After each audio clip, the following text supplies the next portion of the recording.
주의 영광을 보내 우리 가운데 계신 주님 그 빛난 영광 온 하늘 덮고 그 찬송 온 땅 가득해 내 눈 주의 영광을 보내 찬송 가운데 서신 주님의 얼굴은 온 세상 향하네 권능의 발을 드셨네 주의 영광 이곳에 가득해 우린 섬에 주님과 함께 찬양하며 우리는 전진하리 모든 열방 주 볼 때까지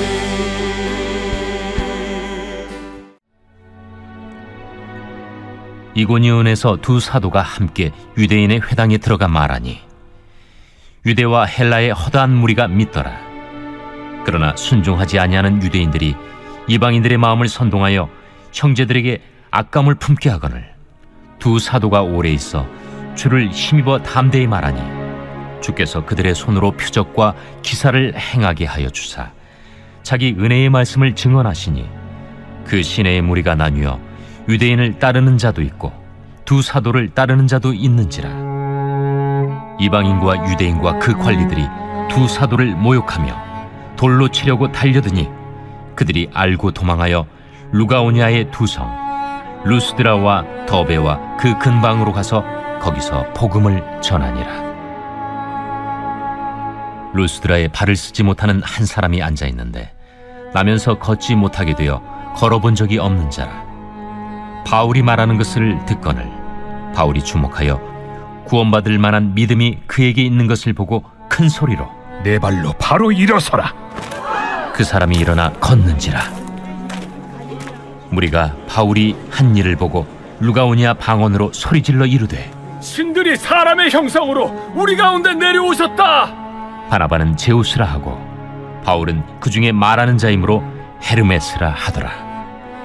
치유의 제우스 신당의 제사장이 소와 화환들을 가지고 대문 앞에 와서 무리와 함께 제사하고자 하니 두 사도 바나바와 바울이 듣고 옷을 찢고 무리 가운데 뛰어들어가서 소리질러 여러분이여 어찌하여 이러한 일을 하느냐. 우리도 여러분과 같은 성경을 가진 사람이라. 여러분에게 복음을 전하는 것은 이런 헛된 일을 버리고 천지와 바다와 그 가운데 만물을 지으시고 살아계신 하나님께로 돌아오게 함이라. 하나님이 지나간 세대에는 모든 민족으로 자기들의 길들을 가게 방임하셨으나 그러나 자기를 증언하지 아니하신 것이 아니니 곧 여러분에게 하늘로부터 비를 내리시며 결실기를 주시는 선한 일을 하사 음식과 기쁨으로 여러분의 마음에 만족하게 하셨느니라. 이렇게 말하여 겨우 무리를 말려 자기들에게 제사를 못하게 하니라. 사랑하는 성도 여러분, 안녕하세요. 오늘도 하나님의 말씀 앞에 반응하고 말씀으로 하루를 살아갈 힘과 은혜를 얻는 귀한 시간 되시길 축복합니다. 사랑하는 성도 여러분, 우리가 신앙생활을 하다 보면 정말 예측할 수 없는 다양하고 많은 어려움들에 부딪히곤 합니다. 그러나 그 어려움들이 힘들고 어렵기도 하지만 분명한 것은 그 고난은 우리의 신앙, 즉 하나님과의 관계를 돌아보게 하고 점검하게 하며 성장하게 한다는 점에서 없어서는 안 될 요소라는 것이죠. 오늘 말씀에 바나바와 바울도 고난을 당합니다. 특별히 우리가 신앙생활을 할 때 꼭 찾아올 두 가지 고난에 대해서 보여주고 있죠. 사랑하는 성도 여러분, 오늘 말씀을 통해 우리가 주의 뜻대로 살려 했을 때 꼭 찾아오는 두 가지 고난, 그 가운데 어떻게 대처해야 하는지 지혜를 얻는 귀한 시간 되시길 축복합니다. 오늘 말씀에 바울과 바나바는 두 도시의 복음을 전합니다. 첫째는 이고니온, 둘째는 루스드라이죠. 바울과 바나바는 이방인 성도로 구성된 안디옥 교회의 파송을 받아서 1차 선교여행을 떠나는 중이었습니다. 그 중에는요, 복음을 믿게 된 자도 굉장히 많이 있었지만 동시에 믿지 않는 자도, 심지어 이들을 죽이려고 이를 바득바득 갈게 된 사람도 굉장히 많이 생겼죠. 그 대표적인 도시가 오늘 이 두 도시입니다. 이고니온과 루스드라였죠. 먼저는 이고니온에서 오늘 본문의 복음을 전합니다. 유대인의 회당에 들어가서 이 두 사람이 복음을 전하죠. 그 중에 믿는 사람들도 많이 생겼지만 이들은 곧 난관에, 고난에 봉착합니다. 그 고난이 어떤 고난입니까?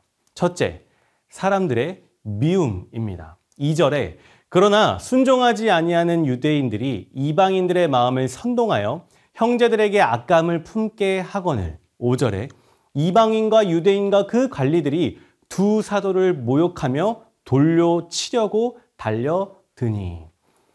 하나님의 부르심을 받아 복음을 전하는데 억울하게 선동을 당해 돌에 맞아 죽을 위에게 처하게 된 것이죠. 사랑하는 성도 여러분, 지금 바울과 바나바는 억울한 상황입니다. 잘못한 게 없어요. 그저 하나님이 부르신 자리에서 또 보내신 자리에서 하나님의 뜻대로 살려고 몸부림치며 예수를 전한 것밖에는 없습니다. 그런데 이들은 뭘 받습니까? 사람들의 미움을 받습니다. 핍박과 구타, 모욕을 당하는 것이죠. 이를 통해 무엇을 알 수 있습니까? 하나님이 맡기신 자리는 고난이 없는 자리가 아니라는 거예요. 하나님의 뜻대로 살려고 하면 사람들의 미움과 버림당함은 피할 수 없다는 것입니다. 거기에서 중요한 것은 무엇일까요? 바로 우리의 태도입니다. 우리는 주님을 따르면서 주님께 인생의 평탄함을 구합니다. 또 평안함을 구하죠. 그것이 잘못된 것은 아닙니다. 하지만 이 성경을 보십시오. 고난이 없는 사람이 없습니다. 고난 없이 성장한 사람도 없죠. 그리고 그 고난을 통해 하나님께 가까이 나아갔습니다. 이 성경은 알려주는 것입니다. 고난이 없는 게 평안이 아니다. 이 고난 가운데서도 주님을 바라볼 수 있는 것, 고난이 있을지라도 그 상황을 뛰어넘어 주님을 바라볼 수 있는 것, 그것이 평안이다 라고 말씀하는 것이죠. 특히 이 바나바와 바울이 당한 고난은요, 사람들의 미움을 받는 것이었습니다. 사랑하는 성도 여러분, 우리의 삶도 그렇지 않습니까? 우리가 더욱 믿음을 지키며 믿음 있게 살려 할 때, 믿음으로 삶을 더 정결하게 하려 할 때 많은 친구들이 우리를 떠나갔습니다. 심지어 가족들과 멀어지기도 하죠. 그런데 이러할 때에 이 바울과 바나바의 태도가 참 우리에게 도전이 많이 됩니다. 3절에 두 사도가 오래 있어 주를 힘입어 담대히 말하니. 보통 우리는요, 누군가의 미움을 받고 또 괴롭힘을 받으면 그곳을 피하고 싶어 합니다. 어느 누가 자신을 괴롭히고 모함하는 자리에서 오래 있고 싶을까요? 심지어 누군가의 미움이나 핍박이 설령 없을지라도 우리는요, 나의 성공을 위해 또 혹은 내가 질려서 더 이상 내게 무의미해져서 그 자리를 떠나고만 싶어 합니다. 하지만 바울과 바나바는 자신을 미워하는 사람이 가득한 그 자리에서 어떻게 해요? 오래 있습니다. 왜 그럴까요? 그 자리가 하나님이 맡기신 자리였기 때문이죠.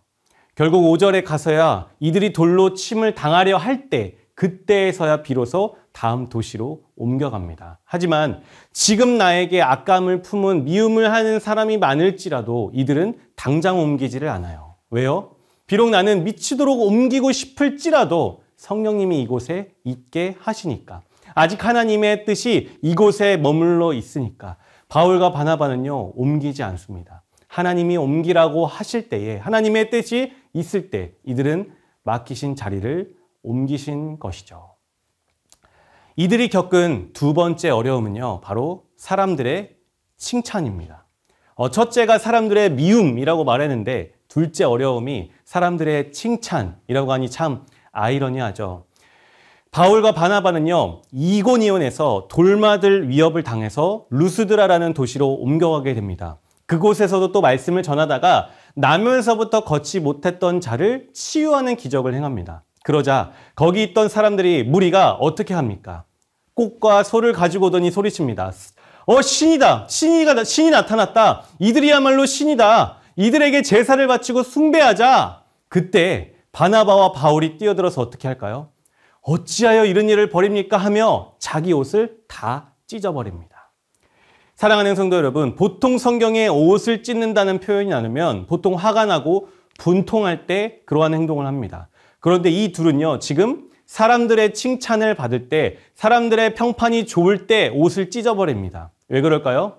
하나님이 영광 받으실 자리에 자신들이 앉게 되는 것은 큰 죄를 범하는 것이기 때문입니다. 앉은뱅이를 고쳤던 것이 이들이 한 것일까요? 아니요. 오직 하나님이 하셨죠. 이런 생각이 들 수 있습니다. 그래도 바울이 그런 하나님의 통로로 쓰임받았던 거니까 칭찬할 만하지 않나요? 아니, 무슨 그렇게나 화난다고 이게 옷을 찢기까지 해요. 아니, 못 걷던 자가 걷게 되는데 좀 자랑스러워할 수도 있는 거지. 아니, 그리고 또 그런 사람들을 잘 구슬려서 주님을 믿는 기회로 삼으면 되는 거 아닌가요? 아니요. 아무리 내가 받은 은사가 많아서요, 나를 통해 수많은 능력이 행해지더라도 오직 영광은 하나님께 돌려야만 하는 것입니다. 이것이 아니면요, 우리도 바울처럼 옷을 찢어야 합니다. 사랑하는 성도 여러분, 기독교인의 삶의 지침이라고 하는 웨스트민스터 소요리 문답 제1번 우선이 되는 것이 뭔지 아십니까? 사람이 제일 되는 목적은 하나님을 영화롭게 하고 영원토록 그를 즐거워하는 것이다. 즉, 오직 여호와 하나님께만 영광을 올리는 것이 우리의 삶의 1순위 된 목적이라는 것이죠. 사랑하는 성도 여러분, 내가 무슨 위대한 일을 했던 영광은 하나님께만 돌려야 하는 줄 믿습니다. 아멘이십니까? 이 마음이었다면요, 우리는 하나님의 일을 할 자격이 없는 사람이에요. 왜요? 다 하나님의 은혜를 받아서 은혜를 주셔서 한 것뿐인데 내가 뭐를 좀 했다고 대우받으려 하고 거드름 피운다면 하나님의 일을 할 자격이 없는 사람인 것이죠. 사랑하는 성도 여러분, 바나바가요, 수많은 어려움을 겪습니다. 바울은요, 매도 맞고 돌 맞아 죽을 뻔하고 감옥에 갇히고 동족에게, 강도에게 항상 죽을 위험을 당했습니다. 하지만 바울이 겪었던 가장 큰 위험과 무서움은 이것인 것 같아요. 바로 사람들의 칭찬과 인정입니다. 대부분의 사람들이요, 칭찬과 평판에 다 약합니다. 부끄럽지만 저 또한 그렇습니다. 저한테는요, 못 걷는 자를 걷게 할 능력조차도 저는 없는 사람인데도 사람들의 칭찬을 은근히 즐기고요, 평판에 예민합니다. 그런데 이런 연약한 제가 사람을 걷게 하는 기적이라도 혹시나 일으킨다면 제가 옷을 찢을까요? 저는 그럴 것 같지 않습니다. 저뿐만이 아닙니다. 세상이 다 말해요. 성공했다고 생각하는 순간이 가장 위험하다고요. 성공할 것 같을 때 오는 유혹들, 사람들의 칭찬, 그 우쭐함에 인간은 넘어지기 가장 쉽다고 말합니다. 이 성경의 그 훌륭한 다윗의 삶을 보십시오. 삶이 안정적이고 왕으로서 평판이 좋고 평안할 때 우쭐해져서 무엇을 합니까? 인구를 조사하는 교만을 범하고요, 밧세바를 범했잖아요. 다윗만 그렇습니까? 많은 훌륭하신 목회자분들이 무너지는 이유가 무엇일까요? 목회가 성공하고 안정적일 때 사람들의 평판에 의지했다가 우쭐해서 무너지는 것입니다. 오늘 바울과 이 바나바도요, 조금이라도 우쭐했으면, 사람들의 인정에 자신의 마음을 뺏겼으면 그들의 이야기는 여기에서 끝났을 겁니다. 왜요? 인정의 눈이 가려워져서 하나님의 영광을 가로챘을 거니까. 사랑하는 성도 여러분, 우리에게 중요한 것은요, 사람이 내게 오냐, 사람이 내게서 떠나냐, 그 사람들의 평판이 아닙니다. 왜요? 그렇게 다가오다가도 하루아침에 떠날 수 있는 것이 사람의 마음이잖아요. 19절에 유대인들이 안디옥과 이고니온에서 와서 무리를 충동하니 그들이 돌로 바울을 쳐서 죽은 줄을 알고 시외로 끌어내치니라. 보십시오. 뭐라고 합니까? 그렇게나 바울과 바나바를 신처럼 대하던 사람들이, 방금까지도 그러던 사람들이 얼마 있지도 않아서 바로 돌변합니다. 돌로 쳐서 이 둘을 거의 죽여놓습니다. 이게 사람의 마음입니다. 그럼 무엇이 중요할까요? 하나님이 중요하시죠. 사람이 아니라 하나님을 바라보는 것이 가장 중요한 것입니다. 하나님의 영광이 돌려져야 할 곳에 잘 가고 있는지, 내가 하나님과 함께는 하고 있는지, 내가 하나님께 영광 돌리며 사는 삶을 살고는 있는지, 그게 중요한 것이죠. 그래도요, 저는 그 사람이 너무 중요하고요. 그 사람이라면 내 삶이 무너져요. 아니요. 사람에게 목매면 안 됩니다. 사람에게 목매지 마십시오. 왜냐하면 내게 하나님이 없으면, 내게 하나님이 함께 하시지 않으면 그것이야말로 진짜 죽음입니다. 진짜 끝이지요. 끝. 말씀을 정리하겠습니다. 사랑하는 성도 여러분, 이렇게 오늘 바나바와 바울처럼 주의 뜻대로 살아가다 보면 이 두 가지 어려움, 사람들의 미움과 또 사람들의 인정, 이 두 가지 어려움을 받게 될 때가 분명히 찾아옵니다. 그럴 때 우리는 어떻게 해야 할까요? 이 말씀을 대하고는 그 결론이, 바나바와 바울은 어떻게 이럴 수 있어? 근데 난 못해. 진짜 이 사람들은 대단한 사람들이야. 이렇게 결론이 끝나버리면 절대 안 됩니다. 그럼 오늘 그들을 신으로 대했던, 그들을 신으로 삼은 자들과 별반 다를 바 없는 태도인 것이죠. 그런 사람들에게 바울과 바나바는 이렇게 말합니다. 15절에 우리도 여러분과 같은 성정을 가진 사람입니다. 별반 다를 게 없는 사람이라는 것이죠. 그러면 성도 여러분, 어떻게 바나바와 바울은 이 어려움들을 헤쳐나갈 수 있었을까요? 한 가지뿐입니다. 한 가지밖에 없습니다. 3절에 이렇게 말합니다. 두 사도가 오래 있어 주를 힘입어 담대히 말하니. 주를 힘입어. 사랑하는 성도 여러분, 이 두 사람은요, 원래 타고난 사람이 아닙니다. 오직 주를 힘입었기 때문에 가능했다고 이 성경은 증언하고 있습니다. 그러니 나는 맨날 이런 식인데 쟤네들은 어떻게 저렇게 잘났을까? 이러지 마십시오. 나에게도 소망이 있는 것입니다. 왜요? 이는 주를 힘입는 사람에게만 가능한 것이기 때문이니까요. 그 누구도 나 자신의 어떠함이 아닌 주님께만 달려 있으니까 우리에게 소망이 있는 것입니다. 이것은 이 말씀입니다.